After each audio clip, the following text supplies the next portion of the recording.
Olá a todos, o meu nome é William, eu sou da turma 146 e estarei ministrando essa aula sobre diencéfalo e núcleos de base, sendo que essa será uma aula voltada para o plano da anatomia, de maneira que abordaremos apenas superficialmente os temas de função, sendo apenas para introduzir e dar uma certa base para o que virá depois na fisiologia.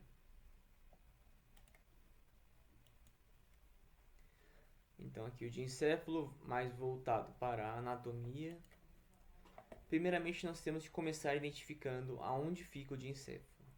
O diencéfalo vai se localizar superiormente ao mesencéfalo e vai se encontrar envolvido pelo telencéfalo. O telencéfalo e o diencéfalo juntamente vão ser os dois componentes do cérebro, sendo que no interior do diencéfalo nós teremos aqui a cavidade do terceiro ventrículo, que vai se comunicar com o quarto ventrículo e com os ventrículos laterais. Aqui no terceiro ventrículo nós podemos perceber que encontra-se a aderência intertalâmica, que vai ligar os dois tálamos. O tálamo é essa estrutura aqui, isso será tratado com mais detalhes posteriormente. E aqui inferiormente teremos o sulco hipotalâmico. Aqui nós teremos o hipotálamo e aqui o epitálamo. A comissura posterior, que será essa estrutura aqui, vai demarcar o fim do diencéfalo e o início do mesencéfalo, certo? Essa é uma imagem retirada do banco de imagens da Unicamp e eu vou deixar o link na descrição, certo? Então aqui temos de volta para os ventrículos, o ventrículo lateral aqui superiormente ao fórnice e os ventrículos laterais vão se comunicar com o terceiro ventrículo por meio aqui dos forames interventriculares, que mostrado nessa imagem aqui é o forame de Monro.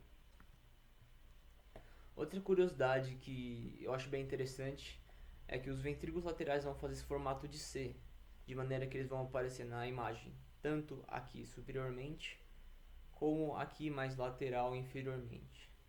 E teremos aqui o ventrículo lateral, e aqui também teremos o ventrículo lateral. Isso por conta do seu formato. Essa é uma imagem corada para mielina, então teremos a visualização das estruturas como o tálamo aqui, sendo que aqui temos o núcleo anterior do tálamo, aqui teremos o terceiro ventrículo, inferiormente aqui temos o núcleo rubro, substância negra, isso aqui são componentes do mesencéfalo. Aqui nessa outra imagem nós já temos uma ressonância magnética, então perceba que os ventrículos, tanto os ventrículos laterais como o terceiro ventrículo, vão apresentar uma coloração diferente na ressonância magnética.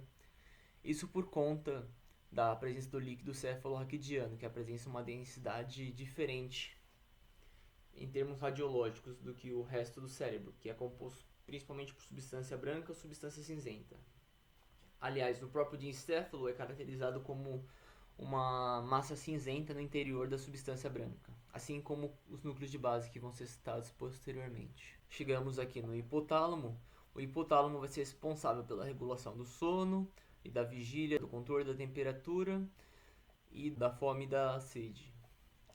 Quanto a essas funções, o controle do frio e do calor vão estar relacionados ativamente com o diencéfalo. Isso porque o diencéfalo vai não apenas receber e perceber as noções de calor e de frio, como também vão fazer com que o indivíduo ativamente busque formas de contrabalancear esses estímulos externos. Então, por exemplo, se o indivíduo apresenta frio, ele vai tentar se aproximar de fontes de calor para compensar essa baixa temperatura.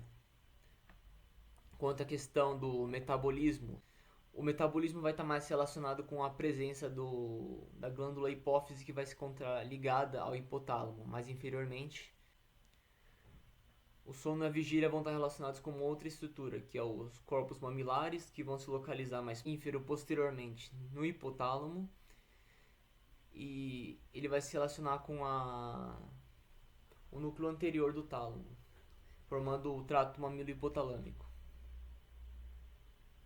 Aliás, o trato mamilo-talâmico. Seguindo aqui, a gente pode observar os corpos mamilares, o tuber cinéreo e aqui nós temos o infundíbulo.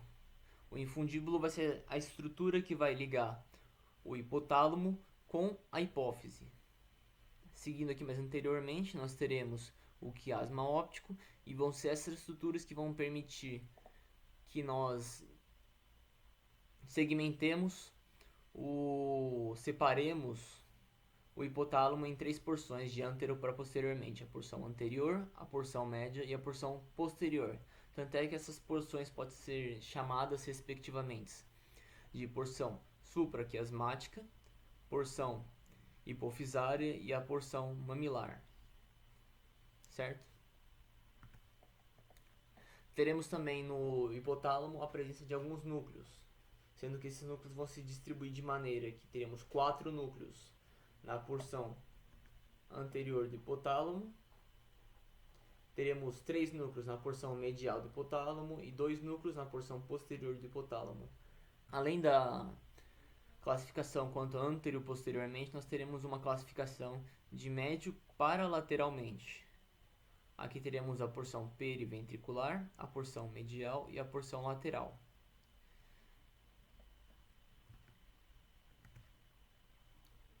Seguindo agora para o subtálamo é uma estrutura que vai se encontrar posteriormente ao hipotálamo. O subtálamo é considerado como uma zona incerta porque não temos certeza exata de aonde termina o subtálamo, já que ele não apresenta uma subdivisão muito clara na peça. Acredita-se que o hipotálamo está relacionado com a regulação da motricidade, tanto é que uma lesão no hipotálamo, no subtálamo, vai gerar o fenômeno que nós chamamos de hemibalismo, que é o movimento balístico dos membros, de maneira que eles vão produzir movimentos exacerbados. Aqui temos o núcleo subtalâmico, o principal núcleo do subtálamo. Ele vai se relacionar aqui com o globo pálido interno e o globo pálido externo, que serão membros dos núcleos de base. Aqui a gente vai perceber que o núcleo subtalâmico vai ser limitado lateralmente por essa estrutura aqui que nós chamamos cápsula interna e vai se encontrar limitado inferiormente pela substância negra. Perceba também que, diferente do hipotálamo, o subtálamo não pode ser observado no terceiro ventrículo. Esse aqui é o terceiro ventrículo, essa é a aderência intertalâmica e esse daqui é o tálamo. De maneira que nós não podemos observar o núcleo subtalâmico do terceiro ventrículo. Então ele não vai compor a parede do terceiro ventrículo. A parede do terceiro ventrículo será composta apenas pelo tálamo e pelo hipotálamo, certo? Prossigamos agora para o epitálamo. O epitálamo é uma estrutura que vai se localizar posteriormente ao tálamo. Então teremos aqui ele formando o teto do terceiro ventrículo, sendo composto pela comissura das abênulas, a glândula pineal, as estrias medulares e a comissura posterior. Então, a comissura posterior vai demarcar o fim do diencéfalo e o início do mesencéfalo. Quanto às funções dele, epitálamo está relacionado com o ciclo da vigília do sono, sendo que isso vai estar mais relacionado com a estrutura da glândula pineal. A glândula pineal é um objetivo que vai estar responsável pela produção da melatonina, de maneira que ele vai estar ligado com o trato óptico. Então, na presença de luz, o trato óptico vai enviar sinais para parar de produzir a melatonina, que vai induzir a um estado de vigília no indivíduo. Quanto ao sistema límbico, o epitálamo vai produzir um efeito negativo de recompensa no indivíduo, de maneira que ele vai induzir a repulsa a determinado estímulo, fazendo com que o indivíduo evite esse estímulo novamente. Seguindo agora para uma imagem, temos aqui as estrias medulares do tálamo, a glândula pineal, a comissura posterior e aqui mais superiormente teremos a comissura das abênulas, certo? Note aqui que a partir da comissura posterior nós teremos o início do mesencéfalo. Sendo que aqui temos os colículos superiores e aqui os colículos inferiores. Aqui nós temos o corpo mamilar, que vai se ligar aos núcleos anteriores do tálamo, formando o trato mamilo-talâmico.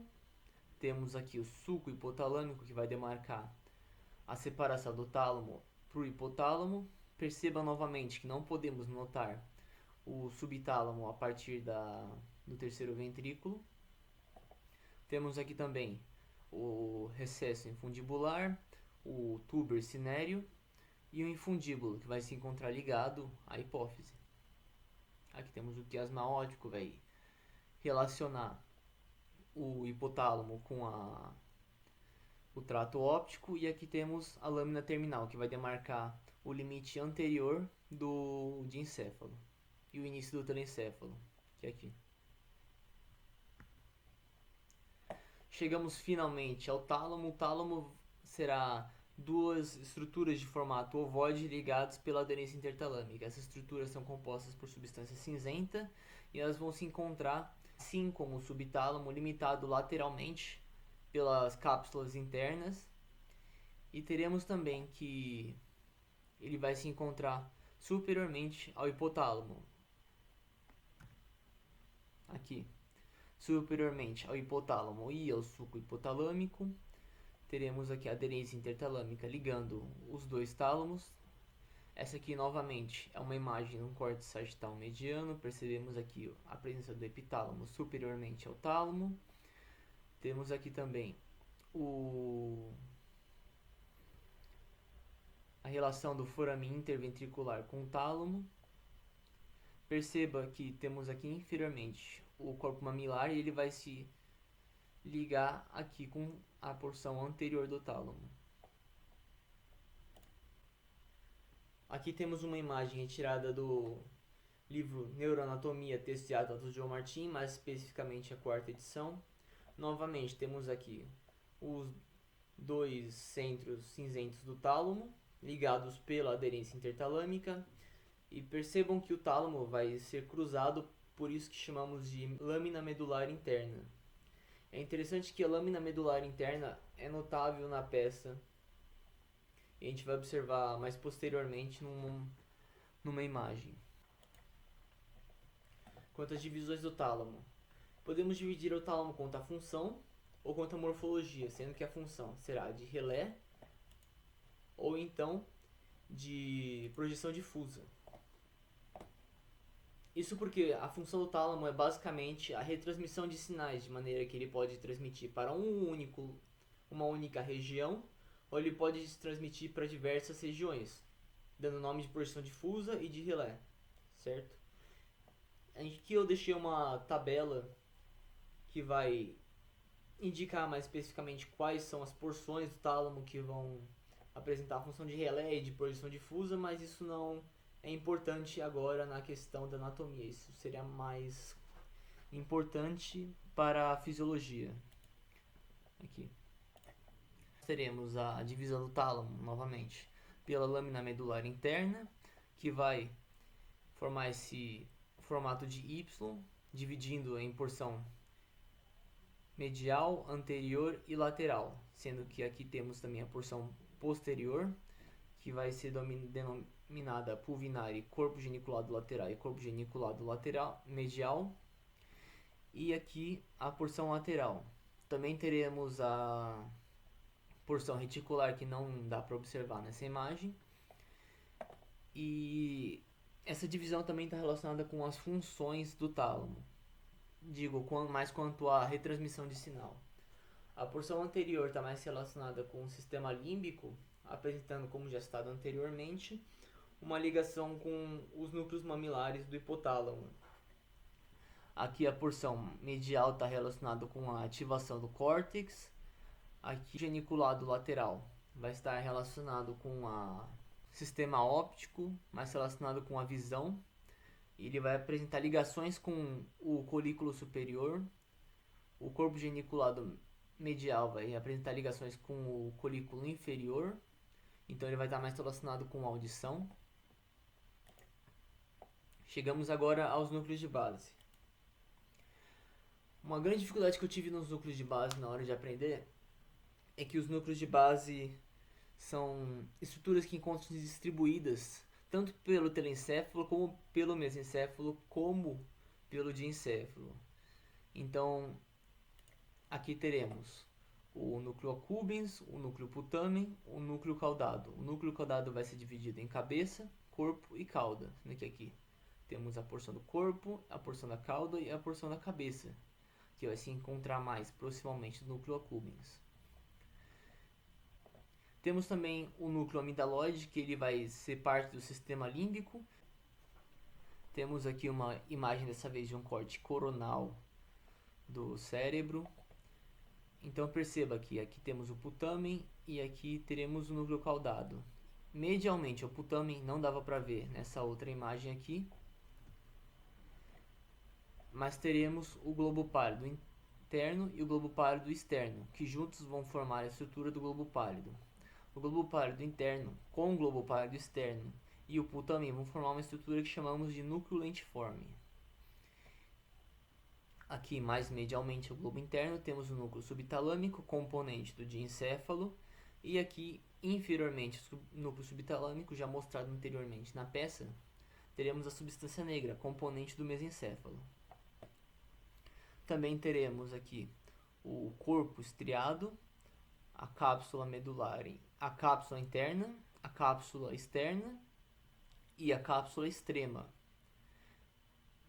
que a cápsula interna vai separar o núcleo subtalâmico e o tálamo do núcleo lentiforme. A cápsula externa vai ser esse intervalo que vai separar o núcleo lentiforme do striatum, que é essa região aqui um pouquinho mais escura. A ínsula teremos a cápsula extrema, que é essa região aqui.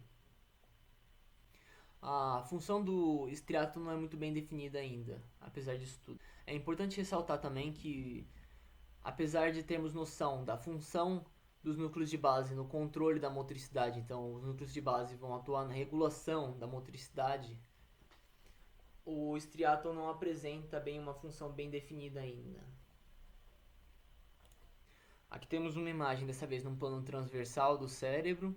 Podemos observar aqui a cabeça do núcleo caudado, a cauda do núcleo caudado, temos aqui também o tálamo, dá para observar aqui o núcleo anterior do tálamo, o núcleo medial do tálamo e o núcleo lateral do tálamo, apesar de que não dá para ver a porção do pulvinar do tálamo exatamente. Temos aqui o globo pálido interno, o globo pálido externo, e aqui por fora teremos o putamen, formando o núcleo lentiforme. Aqui temos o striatum, cápsula externa, cápsula extrema, que vai separar o striatum da ínsula, e teremos aqui a cápsula interna, que vai separar o tálamo do globo pálido interno e globo pálido externo. E teremos aqui também a abênula, componente do diencéfalo, a glândula pineal, aqui mais inferiormente ao esplêndido corpo caloso. Teremos também que a gente pode agrupar os núcleos de base de maneiras diferentes. Eu sou uma pessoa mais exata, então eu preferi escrever de uma forma mais direta aqui. Temos que o globo pálido interno mais o globo pálido externo mais o putamen pode ser chamada da estrutura de núcleo lentiforme. O putamen com o núcleo caudado pode aparecer como neoestriado e o globo pálido interno mais o globo pálido externo como paleoestriado. Essa classificação aqui de neoestriado e paleoestriado está relacionado com relação à origem biológica disso, de maneira que é muito comum encontrar em algumas literaturas essa estrutura aqui como neoestriado e essa estrutura aqui como paleoestriado. Também podemos ter o núcleo accumbens, chamado de corpo estriado ventral com relação à posição anatômica, e o neoestriado e o paleoestriado como o corpo estriado dorsal. Então, a soma do putamen, o núcleo caudado, o globo pálido interno e o globo pálido externo pode ser chamada também de corpo estriado dorsal. Aqui temos novamente aquele corte coronal do cérebro. Podemos observar aqui o núcleo anterior do tálamo. Perceba aqui que dá para ver a lâmina medular interna, formando aqui o Y.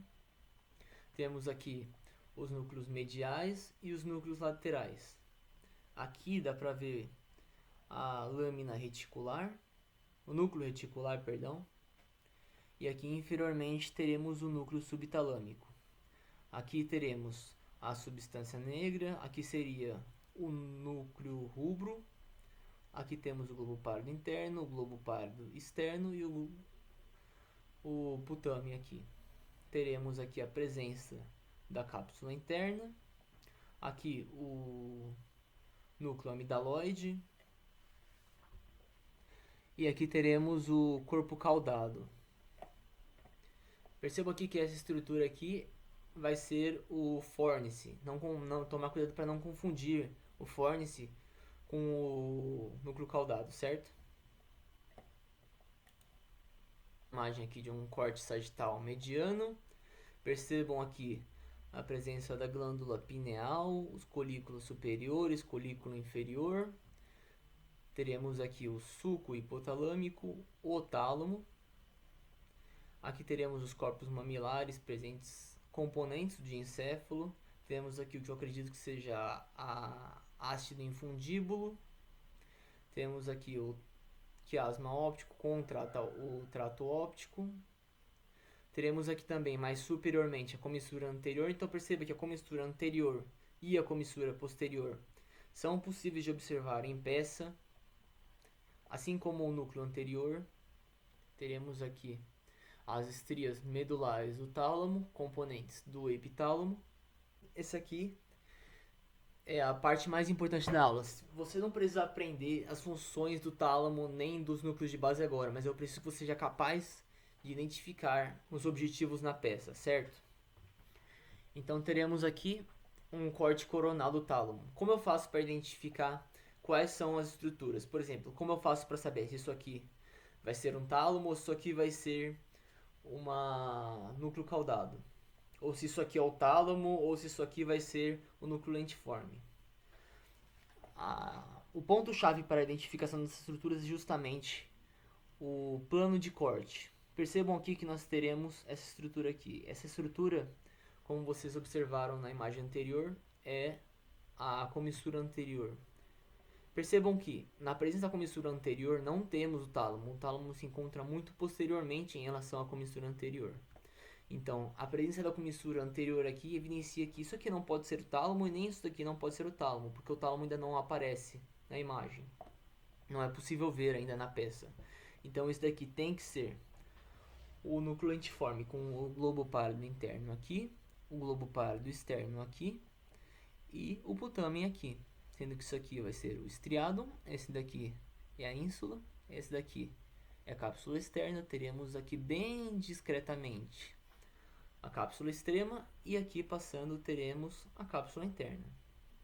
Aqui percebam outra evidência de que isso aqui é um corte mais anterior. Teremos aqui o trato óptico e aqui uma porção bem anterior do hipotálamo, mais especificamente um corte do infundíbulo.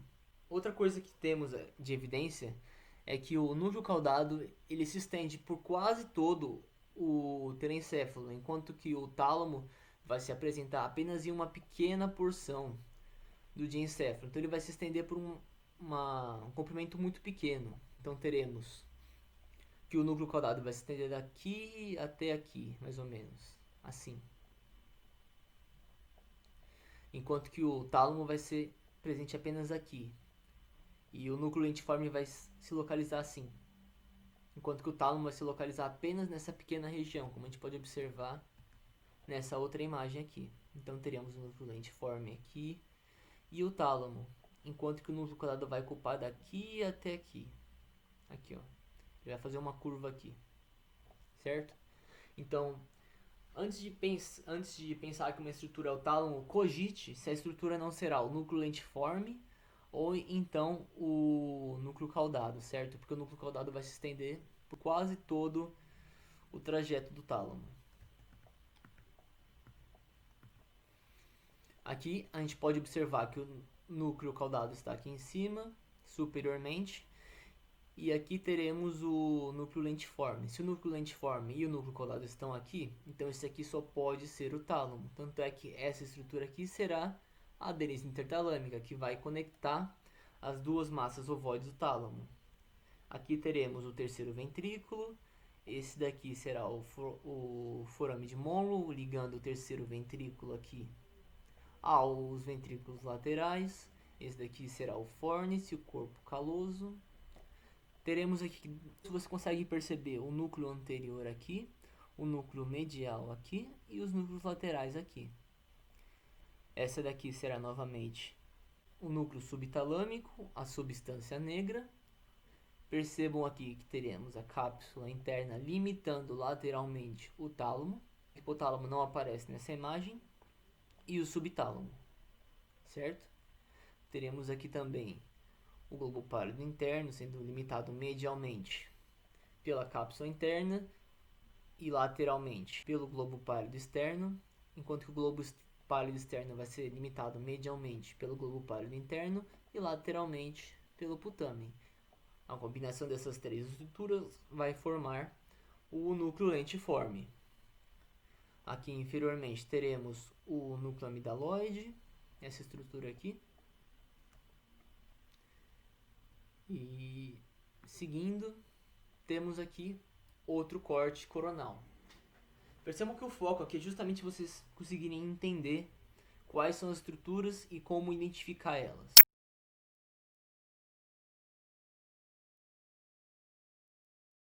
Pararam o vídeo? Então percebam que, antes de tudo, nós temos que tentar identificar qual é a secção, qual é o plano em que foi cortado. Percebam que teremos aqui o trato óptico, aqui teremos a haste do infundíbulo. Então isso por si só já indica que é um corte mais anterior, então seria muito difícil enxergarmos o tálamo. Além disso, não temos nenhuma estrutura aqui superiormente que pareça com o núcleo caudado, então essa estrutura aqui lateralmente, os ventrículos laterais, terá que ser o núcleo caudado. Além disso, teremos que não temos uma estrutura que podemos observar que pareça com o núcleo lentiforme, então teremos aqui o globo pálido interno, o globo pálido externo e o putamen, sendo que o globo pálido interno vai ser limitado aqui medialmente pela cápsula interna, o putamen vai ser limitado lateralmente pela cápsula externa e teremos aqui o claustro, limitado lateralmente pela cápsula extrema. Tentem adivinhar agora, parem 10 segundos e tentem identificar os objetivos, certo? A partir de agora. Conseguiram identificar os objetivos? Que estrutura é essa daqui?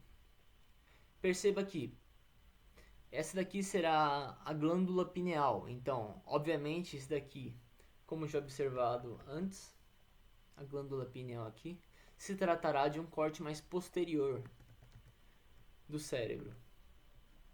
Então aqui, essa estrutura aqui vai ser a glândula pineal. Essa estrutura aqui vai ser a porção posterior do tálamo. Essa daqui é o corpo geniculado medial, corpo geniculado lateral. Teremos aqui o pulvinar do tálamo, compondo a porção posterior do tálamo, certo? Aliás, essa estrutura aqui é o fórnice, não é o núcleo caudado. O núcleo caudado não, eu acredito que não seja possível observar nessa imagem, ou se é possível, ele está bem discreto.